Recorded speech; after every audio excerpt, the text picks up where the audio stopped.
Halo, Assalamualaikum warahmatullahi wabarakatuh. Ketemu lagi dengan saya di channel vlog berita. Oke teman-teman, hari ini tuh ada kabar berita dengan judul alasan Yeni Wahid terpaksa mundur dari jabatan Komisaris Garuda Indonesia. Awalnya saya segan. Putri mendiang Presiden Gus Dur, Yeni Wahid memutuskan untuk mengundurkan diri dari jabatan Komisaris Independen Garuda Indonesia pada Jumat 13 Agustus 2021. Yeni Wahid mundur demi menyelamatkan maskapai penerbangan Garuda Indonesia.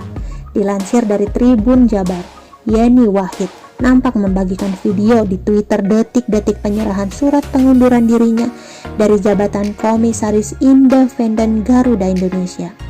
Sedih sekali. Awalnya saya segan, tapi setelah masuk saya jatuh cinta. Namun demikian terpaksa saya harus melakukan hal kecil.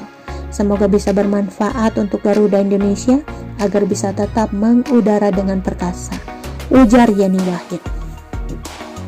Dalam video itu, dia menunjukkan detik-detik datang ke Kementerian BUMN untuk menyerahkan surat pengunduran diri. Yeni Wahid juga menunjukkan saat dia membuat surat dan menandatanganinya. Lalu dia menunjukkan saat bersama dengan para pegawai Garuda Indonesia.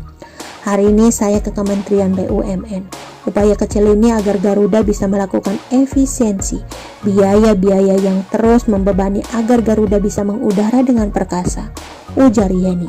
Dalam keterangan yang ditulis di Twitter, Yeni menjelaskan kondisi terkini Garuda Indonesia. Hantaman badai pandemi COVID-19 mengakibatkan Garuda Indonesia mengalami penurunan pendapatan yang drastis.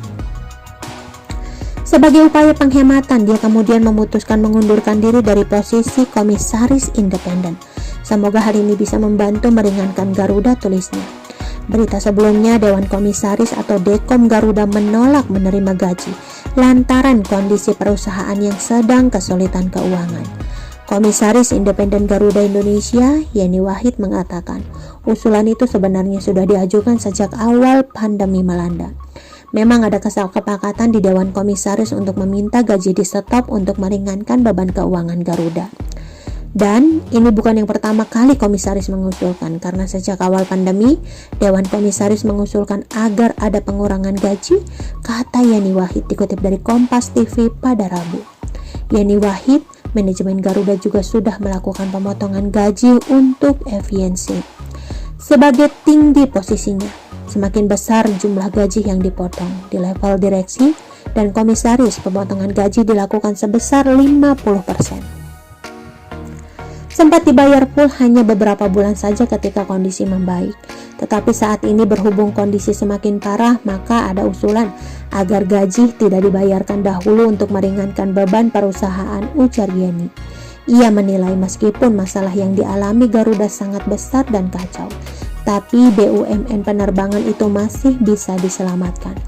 Pertanyaannya, apakah Garuda bisa diselamatkan? Masih, asal melakukan berbagai macam langkah reformasi. Dan ini yang sekarang sedang dicoba untuk dilaksanakan. Dekom mendukung upaya-upaya direksi untuk melakukan langkah-langkah pembenahan struktural. Sebagai simbol, maka Dekom mengajukan usulan agar gaji Dekom tidak dibayarkan dahulu, ujarnya.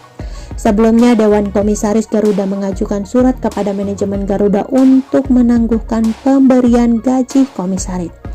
Surat itu ditandatangani oleh Komisaris Garuda Peter Gonta demi sedikit meringankan beban perusahaan untuk segera mulai bulan Mei 2021 yang memang pembayarannya ditangguhkan.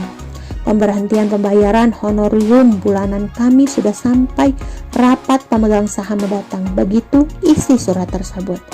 Dalam surat itu juga disebutkan para anggota Dekom memahami kesulitan keuangan yang dialami Garuda dengan banyak pertimbangan. Oke teman-teman, itu sedikit berita dari channel vlog berita. Sampai ketemu lagi di berita-berita selengkapnya. Assalamualaikum, bye-bye.